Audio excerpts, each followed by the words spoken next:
Let's find out from Sir Iain what he makes of it all. Sir Iain, very good morning to you. Morning. We see this morning GDP figures are showing that economic growth has slowed down. It's only grown by something like 0.3% between April and June, being blamed on higher business costs. Business is more expensive now because Rachel Reeves has made it more expensive for everybody. They tried to get welfare reform through the House of Commons and they couldn't do it because their own backbenchers didn't want it. So we're all going to hell in a handcart here, aren't we? Yeah, the point about the article that I wrote today for today was that there is a way to do this, and it's about making sure, as we had before when we had the benefit cap established, that people on benefit shouldn't be earning more than people who are in work. That's the first thing. The second thing is we got rid of, COVID was a disaster for us because we got rid of all these checks and the sanctions against people deliberately falling out of work or refusing to take interviews. All that has got to be reintroduced. Also, you've got to be very clear to everybody at all that your purpose in life when you fall unemployed is to get back into work. And so everything must be done to get you into work. There are jobs out there are jobs to do, and people need therefore to take that work. And I always say that work is, yes, money, but it's also more than that. It's about building your pride, your sense of yourself, and a positive attitude towards people around you. But right now, what we've seen is a huge number have found their way on to these expensive benefits, and we now need to be pushing them out and back into work, particularly those who claim they can't do work, go on sickness benefit because they've got depression or anxiety or ADHD. I think we've medicalized the normal problems of life. It's time to stop medicalizing them and say the best treatment for depression and anxiety, ADHD, is work. It's a health treatment. So go back to work. Let's get you back into work and let's support you as you go in by all means, but you must now be working.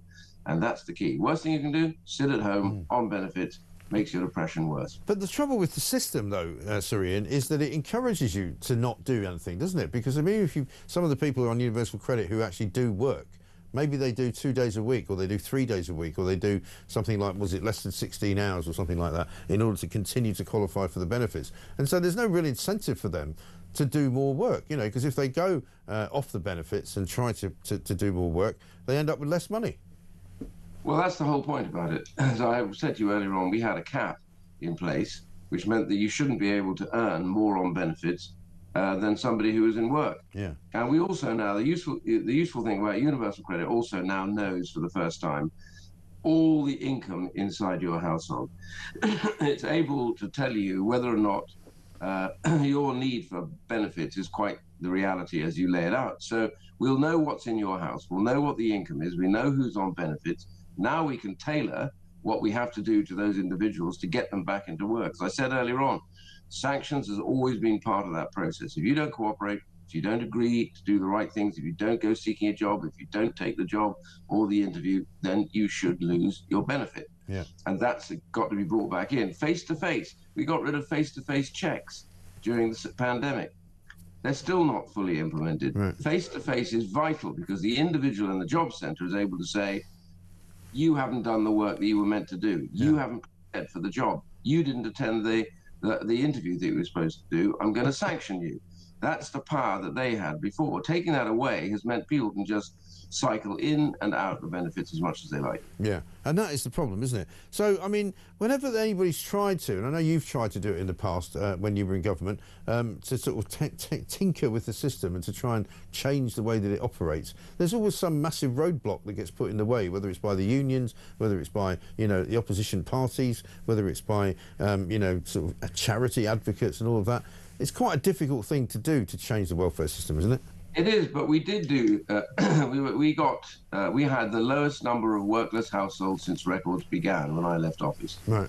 Had more than 1,600 people going back into work every single week. So the reality was we had more people in work, more people going into work, fewer people claiming the benefits on that basis because it was made moderately uncomfortable to have to either claim them and you wanted back into work. So the point about this is this all got shot to hell through the COVID area and the government didn't get going and this government hasn't really reacted to it. The fact is we have to make it something that you claim a benefit only in the last resort, that you can't work. And for those who can work, the job of this benefit system is to get them back into work. And the point I laid out in the article is there a very clear way of doing it. The government's messed around with it and then found their own backbenchers saying we don't like top slicing PIP, etc.